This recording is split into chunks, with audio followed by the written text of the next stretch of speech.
যারা অনেক গুনাহ করেছে, নিজের উপর জুলুম করেছে, গুনাহ করতে করতে, খবরদার লা তাকনাতু মির রাহমাতিল্লাহ।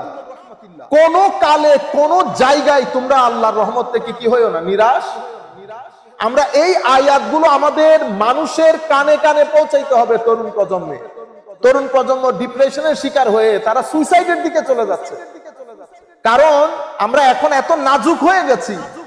ঘরের মধ্যে স্বাভাবিকভাবে আমাদের যেখানে যেখানে আপনারা শুনতেছেন, আমাদের মা বোনরা সহ, বেটা এই যে কিছুদিন আগে আমাদের একটা ছেলে সুইসাইড করেছে।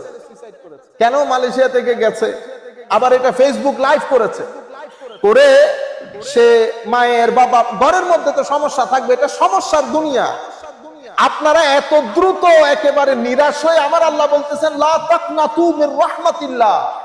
বান্দা কোন জায়গার মধ্যে গিয়ে তুই আমার রহমত থেকে খবরদার বঞ্চিত হইস না, আমার রহমত থেকে নিরাশ হইস না। ইন্নাল্লাহা ইয়াগফিরুয যুনুবা জামিআ। আমি কথা দিচ্ছি তোকে, আমি তোর সব ক্ষমা করে দেব।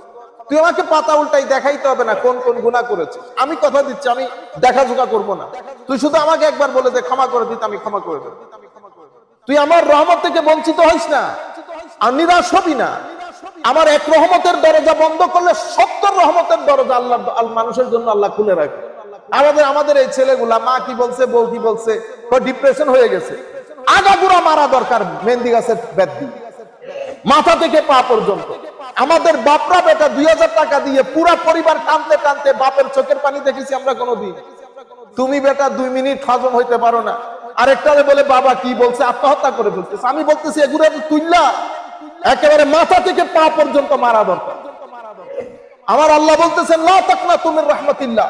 আমি মসজিদের ইমাম সাহেব, খুতাবায়ে কেরাম যারা আছেন জুমার মসজিদের মধ্যে, আপনারা খতিব হিসেবে দায়িত্ব পালন করেন। বেটা আপনারা এরে গালি, ওরে গালি, ও কাফের, ও মুসলমান, এগুলো বাদ দেন।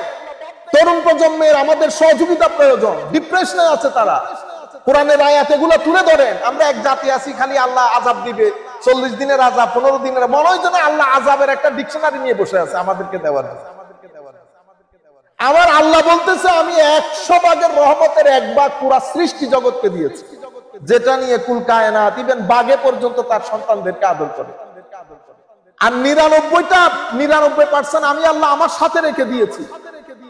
আমার আল্লাহ যদি অতিমাত্রায় দয়ালু না হইতো, আমাদের মতো নালাক, নাফরমান, নালায়েক লোক এখানে এত সম্মানের চেয়ারে বসতে পারতেন? অসম্ভব দয়ালু আমার আল্লাহ। একটা জিনিস নেন, 70টা জিনিস নিয়ে আপনার ওই জিনিসটা ফুলফিল করে দেন। এবং সবচেয়ে বেশি আল্লাহ মুসিবতে রাখছেন আম্বিয়ায়ে কেরামকে। যাকে আল্লাহ মহব্বত করেন তাকে এভাবে আল্লাহ আপনজন তুলে নেবেন। শুরু দিয়ে দেখবেন, আমি অনেক বড় বড় বুজুর্গানের দিন দেখেছি, এই আন্দাজে আশপাশ খালি হয়ে যায়, আল্লাহ খালি করে ফেলে। বুঝতে পেরেছেন? সুতরাং আমি আমার ছেলেদেরকে বলি, যারা যেখান থেকে বসে শুনতেছেন, আল্লাহর ওয়াস্তে ডিপ্রেশন এটা মুছে দেন। আপনার মন বেশি খারাপ হয়ে গেলে রাতের অন্ধকারে যখন সবাই শুয়ে যাবে, 12:30 1টার দিকে উঠে আমার আল্লাহকে ডাকে। দেখেন আমার আল্লাহ কিভাবে সাড়া দেয় আপনার ডাকে। আমি আপনাদেরকে গ্যারান্টির সাথে বলছি, আপনাদের এই দুর্দশা, হতাশা আমার আল্লাহ দূর করে দেবে। আমার নবীর কাছে কোন মুসিবত আসলে আমার নবী নামাজে দাঁড়াতেন, সিজদায় দাঁড়াতেন। আমার নবী তাহাজ্জুদের মধ্যে আল্লাহর দরবারে, আমার নবীর কোনো সন্তান বেঁচে ছিল না, এগুলো আমার নবীর জন্য পরীক্ষা ছিল। আমার নবী সাল্লাল্লাহু আলাইহি ওয়াসাল্লাম 60 বছর বয়স যখন আমার নবী দাঁড়িয়ে নামাজ পড়তে পারতেন। 60 বছরের ধরতে গেলে তাগড়া যুবক আমার নবী। সেই পরিমাণ কষ্ট 3 বছর শিয়াবে আবি তালিবের মধ্যে আমার নবী যখন বন্দী, সোশ্যাল বয়কটের শিকার। চিন্তা করে দেখেন আমার নবী খানা পিনা, পরিবার পরিজন নিয়ে কি পরিমাণ। তায়েফের ময়দানে যখন আমার নবী দেয়ালে হেলান দিয়ে দাঁড়িয়ে আছেন, বসে আছেন, চতুর্দিক থেকে পাথরের বৃষ্টি। আমার আল্লাহর বেশি প্রিয় ভাজন আল্লাহ রাব্বুল আলামিন তাদেরকে বেশি কষ্টে রাখে, পরীক্ষা করেন। সুতরাং আপনারা কখনো ডিপ্রেশনের শিকার হবেন না। কুল ইয়া ইবাদিয়াল্লাযিনা, আমার আল্লাহ ডাক দিচ্ছেন আপনাকে। আপনি যদি বুঝতে চান, আল্লাহর ওই ডাক ফিল করতে চান, রাতের অন্ধকারে আপনি সিজদার মধ্যে একবার জায়নামাজে দাঁড়ান। এরপরেও যদি আপনারা অতি ডিপ্রেশনের শিকার হন, আমাদের সাথে টেলিফোনে আলাপ করেন। আপনারা মেসেঞ্জার বক্সে আমাদের ছেলেদের সাথে কথা বলেন, আমরা সেশন করব আপনাদের সাথে। ডিপ্রেশন থাকবে না। বেশি ডিপ্রেশন হলে আশপাশে আল্লাহর কোন ওলির মাজার থাকলে সেখানে গিয়ে জিয়ারত করেন। এরা এনার্জি আল্লাহর জমিনে, আপনার ভিতরের জগতের ডিপ্রেশন দূর হয়ে যাবে।